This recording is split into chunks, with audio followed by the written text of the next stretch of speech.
महाकुंभ की शुरुआत से ही हर्षा रिछारिया का नाम सुर्खियों में छाया हुआ है।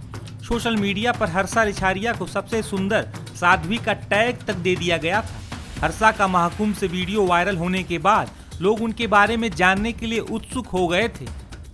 बता दें कि हर्षा महाकुंभ में प्रवेश के दौरान निरंजनी अखाड़े के रथ पर बैठी दिखी थी, जिसके बाद कई संतों ने हर्षा रिछारिया के रथ पर बैठने और भगवा वस्त्र धारण करने पर आपत्ति जताई थी।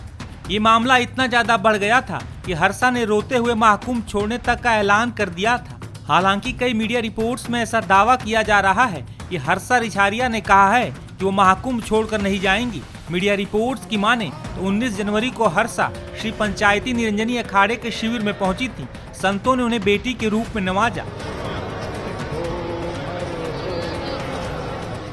इस दौरान अखाड़ा परिषद और निरंजनी अखाड़े के महंत रविंद्र पुरी ने कहा है कि 29 जनवरी को मौनी अमावस्या के दूसरे अमृत स्नान पर हर्षा को निरंजनी अखाड़े के शाही रथ की सवारी से संगम तक ले जाएंगे।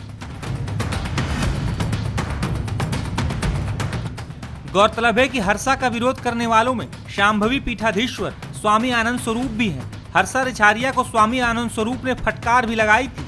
हाल ही में टाइम्स नाउ नव भारत से बातचीत के दौरान स्वामी आनंद स्वरूप ने हर्षा पर क्या कहा था, सुनिए। कुछ लोगों ने कहा कि सबसे सुंदर साध्वी, तो ये सवाल पूछ लिया गया कि क्या आप सबसे सुंदर साध्वी हैं। और फिर महाराज जी आप जो बात कह रहे हैं, तो क्या कोई नाचने वाला है, गाने वाला है, वो साधु संत नहीं बन सकता है? हालांकि वो ये बार बार कह रही है कि मैं साध्वी नहीं हूं।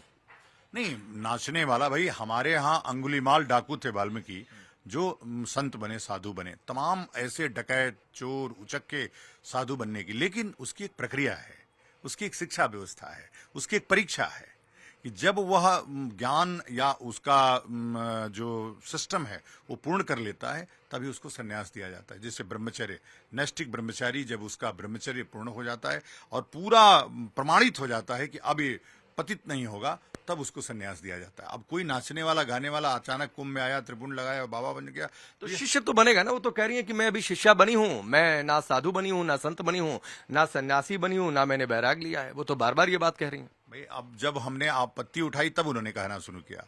उनके ही शब्द हैं कि मैं अब इस दुनिया में आ चुकी हूं, मैं वापस नहीं जाऊंगी, मैं इस दुनिया में 2 वर्ष से हूं, मैंने संन्यास ले लिया है। और रथ की बात है, वो अभी भी वो, चूंकि कैमरा झूठ नहीं बोलता, कैमरा में रिकॉर्डिंग में है, जब मैंने सुना तब मैंने प्रतिक्रिया दिया। तो उस प्रतिक्रिया का पूरा दुष्परिणाम चारों तरफ घूम रहा था। मैं धर्माचार्य होने के नाते, सजग धर्माचार्य होने के नाते ये बातें कह रहा था। उससे हमारी मर्यादा गिर रही थी, सनातन की का गौरव गिर रहा था। इसलिए हमको प्रश्न उठाना था। हमको जो वर्षा या हर्षा रिछारिया जो भी है, उससे कोई आपत्ति नहीं है। इस पूरे कुंभ में लाखों लड़कियां आई हुई हैं जो ज्ञान ले रही हैं, दीक्षा ले रही हैं, और दीक्षा हमारी परंपरा है। दीक्षा लेकिन महाराज जी, एक तस्वीर पता नहीं आपने देखी है कि नहीं देखी है, और कल से वो बहुत ट्रेंड कर रही है सोशल मीडिया पर, हमने भी उसे चलाया। और वो रो रही हैं एक कमरे में बंद होकर और कह रही हैं कि मैं, और आपका नाम लेकर कह रही हैं कि मैं आनंद स्वरूप महाराज जी की वजह से इस कमरे में कैद होने के लिए मजबूर हो गई हूँ। देखो, ये तो इसका मतलब वो बहुत कमजोर है, झूठी है, फरेब है। जो आदमी कमजोर होता है वो रोता जल्दी है, उसको मजबूत बनना चाहिए। आप रोने का मजाक बना रहे हैं? नहीं, मैं रोने का मजाक, हाँ, चूंकि वो एक्टर है और एक्टिंग कर रही है।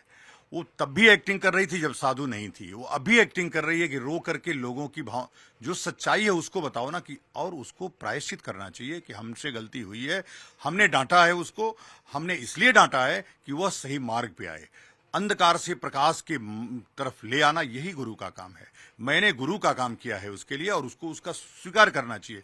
उसको इस रूप में नहीं लेना चाहिए कि मैंने उसकी आलोचना की। तो उसकी माँ ने उसकी पोल खोल दी कि वो साधु नहीं है, उसकी शादी होने वाली अगले महीने। फिर उसने स्वयं फिर बाद में कहा कि हमने अभी केवल मंत्र दीक्षा ली है। 2 ही साल उसको इस सिस्टम में आए हुआ है। उसके चित्र जो मीडिया में वायरल हो रहे हैं वो बहुत ही खराब प्रभाव लोगों पर डाल रहे हैं। तो अभी तुम साधु बनी नहीं, तुम भगवा वस्त्र पहन के त्रिपुंड लगा करके रथ पे क्यों सवार हो गई? तुमने ऐसी रील पोस्ट किया कि तुम लगा कि तुमसे बड़ा कोई शंकराचार्य भी नहीं है यहाँ पे। तो ये सब चीजों को लेकर के मुझे आपत्ति थी। आपत्ति मुझे मजबूती से दर्ज करानी थी। मैंने मजबूती से उसके लिए कम, आचार्य के लिए ज्यादा दर्ज कराई। मैंने आचार्य की शिकायत अखाड़े में की, मैंने उनसे स्वयं शिकायत करने की कोशिश की। यह जो काम हो रहा है वो मर्यादा गिराने वाला है, और मर्यादा गिराने वाला यदि मेरा, और ऐसा नहीं कि कैलासानंद से मेरा कोई झगड़ा है, कैलासानंद से पिछले 30 वर्षों से मेरा मजबूत संबंध है, लेकिन यदि मेरा सगा भी कोई, मेरा भी अपना शिष्य यदि कोई ऐसा करेगा तो मैं उस पे उतनी ही आपत्ति उठाऊंगा जितना मैंने उन पे लेकिन महाराज जी वो बार बार, पता नहीं आपने नहीं देखा होगा तो मैं दिखा भी दूंगा, वो बार बार आपका नाम लेकर कह रही हैं कि एक तो उनकी वजह से मैं कमरे में कैद हुई, फिर वो ये भी कह रही हैं कि बहुत पाप लगेगा उन्हें।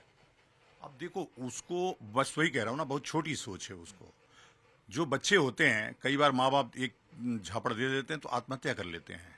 आत्महत्या वही बच्चा करता है जो हृदय का बहुत कमजोर होता है। तो बच्चों को आजकल हृदय का मजबूत होना चाहिए, और मेरी डांट को उसको अपने सीख में, शिक्षा में लेनी चाहिए। वो कैद हो गई, क्यों कैद हो गई? मैंने कोई कैद करने के लिए कहा नहीं, मैंने कोई हमला करने के लिए उसको चेतावनी नहीं दी, मैंने और कोई बात नहीं किया। उसने अपने नहीं, उन्हें ये लग रहा होगा कि चूंकि आपने विरोध दर्ज कराया, सबसे ज्यादा आपका नाम है, हालांकि अभी मुक्तेश्वरानंद जी ने भी इस पर आपत्ति दर्ज कराई है, तो उनको ये लग रहा होगा कि हो सकता है मैं बाहर निकलूं, लोग पूछने लगे सवाल, कोई कुछ बोल ही दे, तो हो सकता है उनके मन में डर हो इस बात का लेकर। के पास उत्तर है, अगर मेरे पास प्रश्न है तो मैंने आपको बुला के उत्तर दिया, उसके पास भी उस प्रश्न का उत्तर है, और उसको बस एक शब्द कहना है कि वह यदि मैंने किया है और संतों को ऐसा लगा है कि मैंने साध्वी के रूप में अपने आप को प्रस्तुत किया है तो मैं क्षमा प्रार्थी हूं, बात वहीं से खत्म हो गई होती। नहीं, वो तो कह रही हैं, हमारे इंटरव्यू में भी उन्होंने कहा कि मैं साध्वी नहीं हूं। वो मीडिया इन्फ्लुएंसर है, वह इंस्टाग्राम पे अपना फॉलोअर बढ़ाने आई है, वह उसने साधु बनकर के फॉलोअर बढ़ा लिया, अब रो करके फॉलोअर बढ़ा रही है। मेरा नाम चूंकि बहुत चर्चित है इसलिए मेरा नाम लेकर के अब फॉलोअर बढ़ा रही है, मेरे फॉलोअर उसके फॉलोअर हो जाएंगे। तो ये उसका जो कोई आदमी है जो पूरी प्लानिंग कर रहा है उसकी, वो एक एक कंट्रोवर्सी को क्रिएट करके उस फॉलोअर्स बढ़ाना। आजकल देखिए ना, नए नए जो गंवार महिलाएं हैं वो रोज कोई ना कोई एक्टिंग करके फॉलोअर्स बढ़ा रही हैं। या बहुत बड़ा आरोप लगा रहे हैं हर्षा पर, और आरोप ये लगा रहे हैं कि वो मीडिया महाकुंभ में वो शांति की तलाश में नहीं आई, सनातन को समझने नहीं आई, महाकुंभ को देखने, महाकुंभ को अनुभव करने नहीं आई, वो अपने फॉलोअर्स बढ़ाने आई हैं, वो अपने इन्फ्लुएंसर के दायरे को और बड़ा करना चाहती हैं, वो अपने फॉलोअर्स की संख्या इंस्टाग्राम पर, अपने सोशल मीडिया पर बढ़ाना चाहती हैं, पहले साध्वी का रूप धारण कर, अब रोकर। मैंने नहीं कहा, उसने स्वयं कहा ये बात, उसने ही कहा कि मेरे 8 लाख फॉलोअर बढ़ गए। सच बात है, अभी 1.5 मिलियन फॉलोअर उसके हो गए। तो जिस काम के लिए आई तो वो तो कर गई हो, और अभी भी और उसको राय दिया जा रहा है कि तुम और कंट्रोवर्सी क्रिएट करो, चूंकि 2 संतों को लड़ाओ, आचार्य महामंडलेश्वर को, स्वामी आनंद स्वरूप जी को लड़ाओ। और ये कौन ट्रेनिंग दे रहा है? ये ट्रेनिंग उसकी पूरी टीम है, वो एक कोई त्यागी लड़का है वो उसको ट्रेनिंग दे रहा है, जो वहां IT टीम में है उसके, क्या सगुन त्यागी की क्या नाम है उसका, नाम मैं नहीं जानता हूं ठीक से, लेकिन ऐसे लोग हैं उसको जो ट्रेनिंग दे रहे हैं कि तुम ये बोलो, तुम कट करो, पेस्ट करो, ऐसा बोलो। नहीं तो उसको एक संत को, जो प्रतिष्ठित संत है, मान्य संत है, उसको बेशर्म बोलने की जरूरत नहीं थी। उसने एक कड़ा शब्द बोला जिसपे मैं कुछ भी कर सकता हूं। उसने कहा कि उनको शर्म नहीं आई। मुझे शर्म आएगी कि मैं अपना धर्म बचाने जा रहा हूं? शर्म आएगी कि नाचने वाले, गाने वाले आकर के साधु स्वरूप में प्रस्तुत होंगे, रथ पे बैठ करके शाही स्नान करेंगे, और मैं उसको बर्दाश्त करूंगा? अभी मैंने कुछ कार्रवाई नहीं की, मैंने एक लड़की जान करके उसको एक सीख देने का काम किया। वो मानेगी नहीं तो आगे की कार्रवाई करूंगा। लेकिन अगर कोई किसी पुराने जीवन में कोई कम कपड़े पहनता हो, मॉडल रहा हो, अभिनेत्री रहा हो, और वो ये कह रहा हो कि अगर मेरे मन में दुराव होता तो मैं वो पुराने वीडियो सारे डिलीट कर चुकी होती, और वो इस साफ गोई के साथ आ रहा हो, तो क्या उससे हक नहीं है कि वो आए, सनातन को समझे? या फिर चूंकि एक समय वो अभिनेत्री रही, कम कपड़े पहनती रही, तो वो साधु जीवन में आने की बात तो छोड़ दीजिए, उससे समझ भी नहीं सकती? मैं ऐसे 100 लोगों को जानता हूं जो अभिनेता और अभिनेत्री रहे, जो आज अध्यात्म की दुनिया में सर्वोच्च शिखर पे हैं, लेकिन उसकी एक प्रक्रिया है। प्रक्रिया का देखो, जब IAS बनता है कोई तो प्री देना पड़ता है, मेंस देना पड़ता है, इंटरव्यू देना पड़ता है, तब उसका रिजल्ट निकलता है। ऐसा नहीं कि आप सीधे गए और IAS की कुर्सी पर बैठ गए, ऐसा नहीं हो सकता है। वैसे ही सन्यास की एक परंपरा है, कौन सन्यास का अधिकारी है और कौन अनाधिकारी है, कौन अधिकारी नहीं है। तो अभी आप स्टेज से उतरे, सीधे त्रिपुंड लगा करके आपने भगवा धारण किया। आप आइए, कुछ ज्ञान लीजिए, कुछ समय गुरुओं के साथ बिताइए। अगर गुरु को लगे कि अब ये योग्य है सन्यास के, निश्चित रूप से सन्यास उसका होना ही चाहिए। उनको मुझे लग रहा है कि जो सबसे ज्यादा आपत्ति हो रही है, आपने शायद ये कहा होगा, अगर मैं गलत हूं तो आप ठीक कर दीजिएगा, कि त्याग की परंपरा को भोग की परंपरा बनाया जा रहा है। आपने शायद ये बात कही और ये हो सकता है कि ये उनको चुभ गया हो अंदर से, इस बात से बहुत उन्हें परेशानी हुई हो।